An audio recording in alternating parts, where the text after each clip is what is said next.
Welcome to the Paper Snob. This is Tara. Today I am working on not one, not two, not three, but 4 different hops, and I'm going to combine them all into this one layout.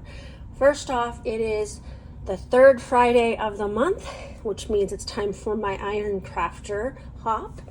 This month, our featured or mystery ingredient is mini paper pads, either 6x6 or 6x8. 8x8 is also great. If you are lucky enough to not have any of those, you may use scraps. I will have a playlist for the Iron Crafter hop listed below. It is also Woodgrain in winter, and I have a mini paper pad with Woodgrain, and I have some other Woodgrain bits and pieces here. This is, these are some forgeries on the 4th that I created for Counterfeit Kit a couple of years ago, maybe 2 years ago. And so I still have some of the Woodgrain pieces that I created for that Counterfeit Kit, plus some other bits and pieces. We are also doing mixed media mayhem today. And I have a layout that is our inspiration piece, and it is created by Jody. She is a friend of mine and a fellow design team member for me over at Counterfeit Kit Challenge blog. Our 4th hop is Whatever the Weather. We're doing this quarterly now, so it's December 20th, and I am going to be doing my Whatever the Weather. So these are going to be current photos, which I do not have printed on my table yet. But it snowed last Monday, a week ago Monday, at my house, and so I'm going to be scrapbooking those photos for this hop. So I have all my supplies here. I have a pink and Maine 6x6 paper pad called Be Merry, and it has some snow inspired papers in it, not just Christmas. I have this really old My Mind's Eye Woodgrain paper pad. Haven't decided how I'm going to incorporate that, or even if I am. I think I've pulled that out several times and have not used it at all. But I also have these Woodgrain snowflakes and a partial Woodgrain title that just says Burr. I have some print and cut items that I printed and then cut with my Cameo. I think they're probably Echo Park designs on there. There's a few of those. I also have some other snowflake pieces, a couple of acetate pieces, and I actually don't remember where those came from. Possibly Hip Kit. I know this tab that says winter is Hip Kit. Pretty sure that sweater is, and that might be Maggie Holmes. Those are Bramble Fox, and I have some other little bits and pieces here as well as some Bramble Fox perspectives. I used to subscribe to them, and I don't anymore, but love their product. I have some, I think these are Freckled Fawn acrylic pieces, some crepe paper clips for snow stuff. And I don't know that I'm going to use these pieces, but these are from Pretty Little Studio, and as you can see written across the top, it was a freebie in an order that I placed, I think early summer. So super cute. I'll open those up and we'll see what we're going to use. So I'm going to pause. I'm going to get started. I'm going to first prep my photos, and then we're going to get this mixed media on this page. So I'll be right back. All right, I chose a Vicky Bouton, I think it's Evergreen and Holly stencil. It has snowflakes and what I consider little tiny snowballs on it. It's a really cute stencil. I don't think I've used it yet. And I decided to grab my Prima crackle paste to use with it. And I'm just going to put it on a few locations on my white cardstock. This is Joann's 110 pound solid core white cardstock. It is my absolute favorite cardstock. It's what I use to print my hybrid papers the digital collections that I get from Tracy Reed each month. So it's very sturdy cardstock. It holds up to mixed media very well for a cardstock that's not designed specifically for mixed media, and it's, you know, pretty cost effective as well. So I know that the inspiration piece from my friend Jody does not have texture paste on it. I am not actually trying to be a rebel, although I'm kind of going my own way with this. Her mixed media pretty much was just looked like an inking of the background, and I'm going to do that as well. I've allowed my distress or my crackle paste to completely dry overnight, and now I am using, I believe this is tumbled glass, and I know that I always seem to have a trouble getting this one to show up well on my mixed media projects, but I'm going to put some on here, and I'm just using the ink smooshing technique to get quite a bit on here. I am also borrowing my Tim Holtz glass mat, the little white mat that's over there to my right. I borrowed that from my glass mat to use because I didn't want to put this ink directly on my Fiskars mat here.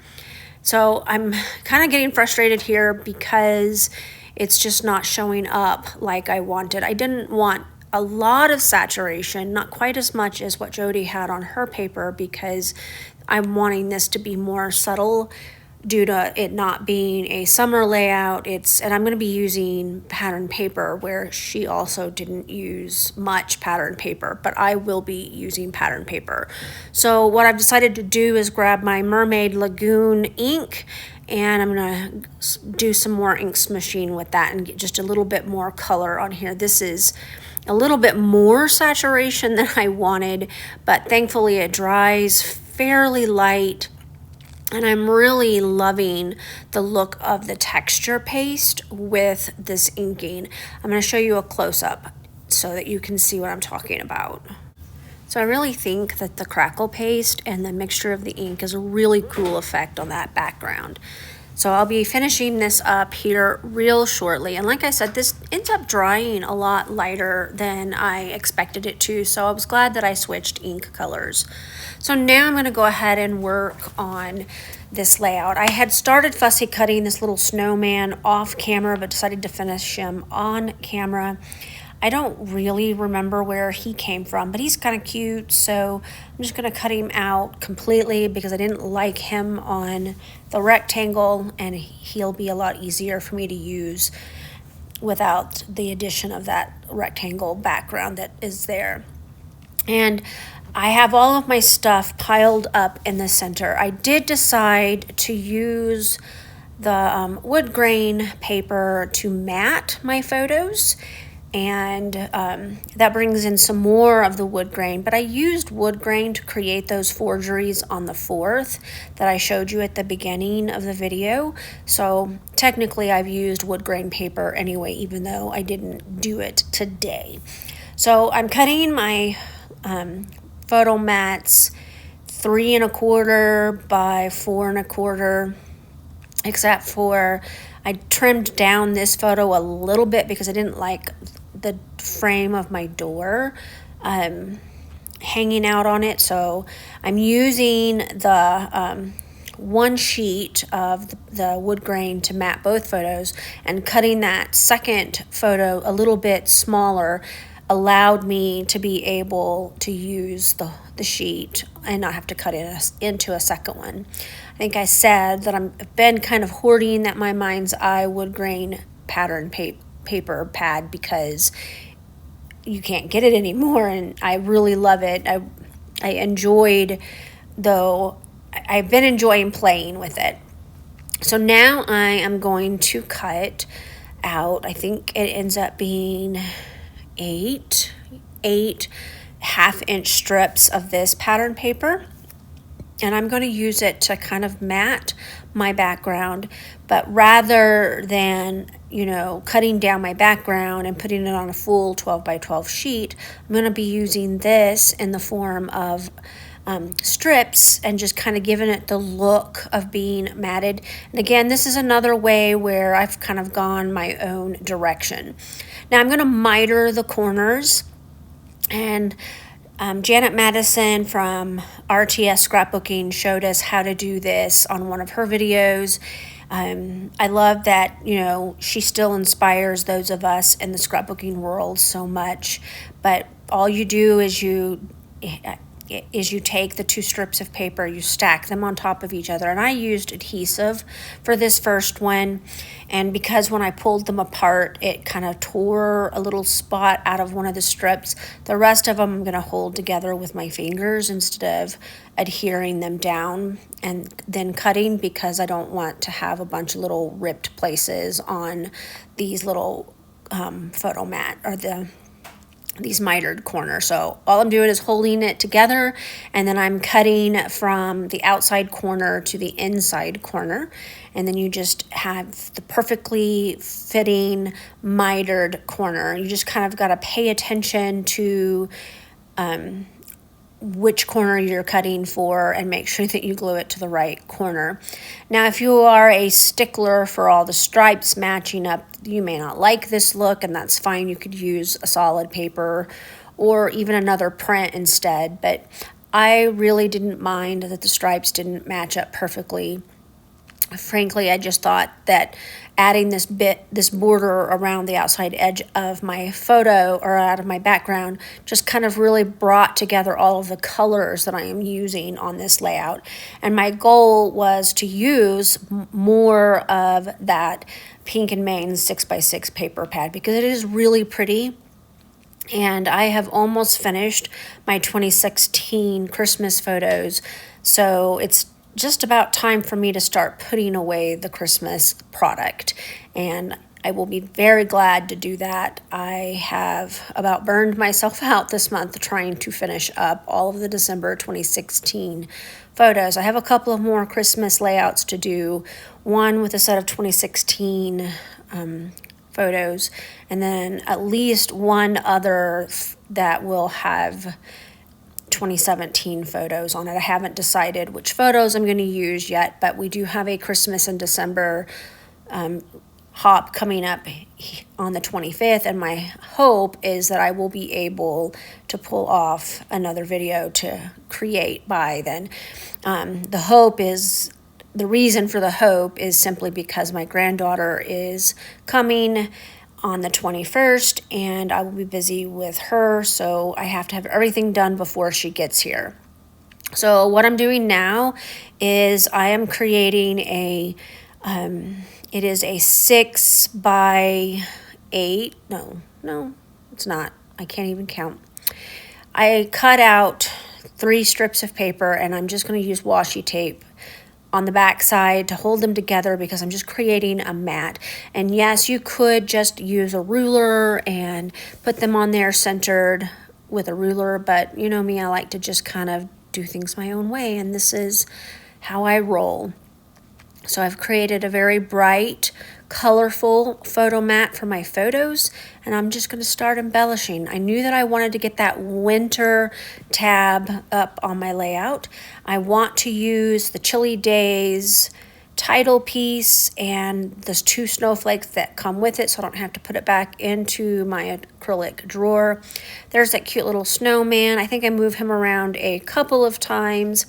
I wanted to use the sweater. I really have trouble using collections that have sweaters in them. I usually don't use them. In fact, I think a lot of times I throw them away because they're just not my thing. But for this, I decided to go ahead and try to use it. I'm adding the pre-made, what I did with that is I cut out the word burr with my cameo and the wood grain, and then 2 more times in white, and I stacked them so it kind of looks like I have thickers. They're not, but that's just the way I like to do letters that I cut myself. Even if I use a Sizzix alpha die set, I still stack them to give that depth that I really enjoy on my layouts. I think so far that I like what I've got going on. I really wanted to use a couple of those paper clips on the layout, but I just decided I had enough on here. All right, I got my layout completely finished. I'm actually really happy with the way that this turned out. Off camera, I did glue everything down and I added some labels from my label binder for the journaling and the date. I decided to leave off the large wood grain snowflakes. I felt like they were just too much, and I concentrated 3 snowflakes on either side of my photos. So I am pretty proud that I managed to get 4 hops combined into one layout. I loosely was inspired by Jody's beautiful layout that we used for Mixed Media Mayhem. And I've got my beautiful mixed media. I'm really thrilled with that crackle texture paste that I used for the snowflakes. Make sure you check out those close-ups at the end of the video so that you can get a really good look at how pretty those turned out. I love that I was able to do whatever the weather. These photos are just a little over a week old. They were taken December 9th, and so it is the current weather here in Colorado. I love that I was able to do the Iron Crafter Challenge and use my mini paper pads. And I did use the wood grain. So I've got wood grain letters and I've got wood grain matting in my photo. So I've got winter and wood grain. I got all 4 of them here. I'm pretty proud of that. So I want to thank you for coming to my channel today. Make sure that you check that description box below. For Iron Crafter, I will put my Instagram creators first, and then below that there will be a playlist with all of the YouTube creators who are participating this month in Iron Crafter. I also list our individual channels below that, so if you wanted to check out our channels, you are more than welcome to do that. There are a lot of us and we have quite a bit of content on our channels, and I know that we all love to have the comments and the likes and the watch time. It helps grow our channels. Also, for Mixed Media Mayhem, there is a playlist that will be included below. There's also a playlist for wood grain and winter. I believe there is also a playlist for whatever the weather. So there will be 4 links down there for you so that you can sit and watch and see, you know, what is the weather like across the United States as well as across the country, because Linda, who is the scrapbooking photographer, does not live in the US, so she's going to have a totally different weather topic than I do here in Colorado, and that's pretty fun. You guys have a great Friday and have a great weekend. I am going to go ahead and wish you a Merry Christmas, Happy Holidays. You guys have such a great time with your families and friends over the next week. There will be content on my channel through Christmas week, but I just wanted to make sure that I said it out loud. Merry Christmas. You guys have a great day. Bye.